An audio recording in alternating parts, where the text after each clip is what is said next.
Hello students, we're going to continue with our big picture discussion of origins. In this case, looking at origin of the atmosphere and the ocean. So thinking back to lesson 4, we discussed how there was an impact of a Mars-sized body with Earth that probably melted Earth throughout.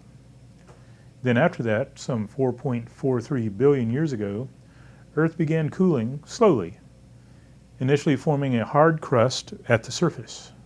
So, referring to the origin of the atmosphere, gases were trapped within Earth's interior. These were able to escape from volcanoes to form Earth's primitive atmosphere, and this process is referred to as outgassing. The image shows how you can have these big lava fountains that are spewing lava, but gases are also released in great quantities. Main gases probably were hydrogen, nitrogen, sulfur dioxide, carbon dioxide, methane, and by far the most abundant gas released by volcanoes, water. This image shows a volcanic eruption, fairly recent. You can see the volcanic crater, and you can see the gases billowing out from the actual volcano itself. So yeah, lots of gases are released. Note that if you were to breathe in these gases, they're toxic, they would kill you. So back early in Earth's history, we probably had a fairly toxic atmosphere to pretty much any life form.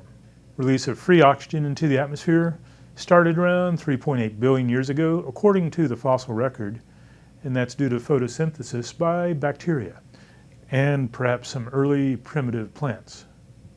Primitive algae, shown here on the right-hand side, they were able to form mats in the shallow ocean billions of years ago. These are called stromatolites, and we have many fossils of stromatolites that date back billions of years ago.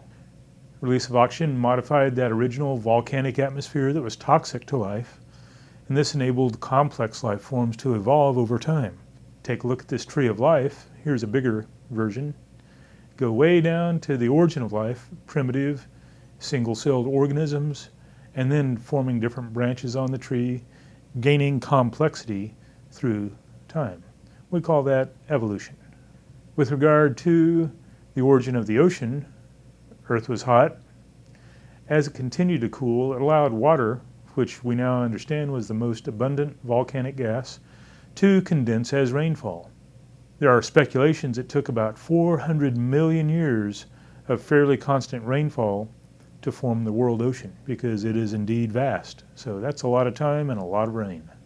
Frequent comet impacts probably added significant water to the atmosphere and the ocean during this time period from about 4.4 to 4.0 billion years ago. Comets, as you may know, are mainly composed of water ice, along with some other debris. So as they impacted our atmosphere, probably vaporized and lent their water to the formation of our oceans. Of course, volcanic eruptions, comet impacts, they still occur, but the rate of impact and eruption much, much slower than when Earth was young and more energetic. So point A, water is still being added to Earth, very slowly increasing the volume of the hydrosphere. Conclusion there is that Earth will probably never run out of water, at least until the sun begins dying in some 5 billion years. So this is an interesting diagram. Recall our discussion of the nebula, huge mass of dust and gas particles gradually starting to condense due to the pull of gravity. Once you fuse together the hydrogen elements that are very common in the universe, you can form a star, a new star, a protostar. Then that will evolve into a main sequence star, which is where our sun is now, and looking about 5 billion years into the future, according to astronomers, our sun will start to swell up into what's called a red giant. This occurs because the sun by then will have burnt up most of its hydrogen fuel, and the core of the sun will start to collapse. As this occurs, it will swell up, it won't be as hot as it was, and that's why it turns the color red.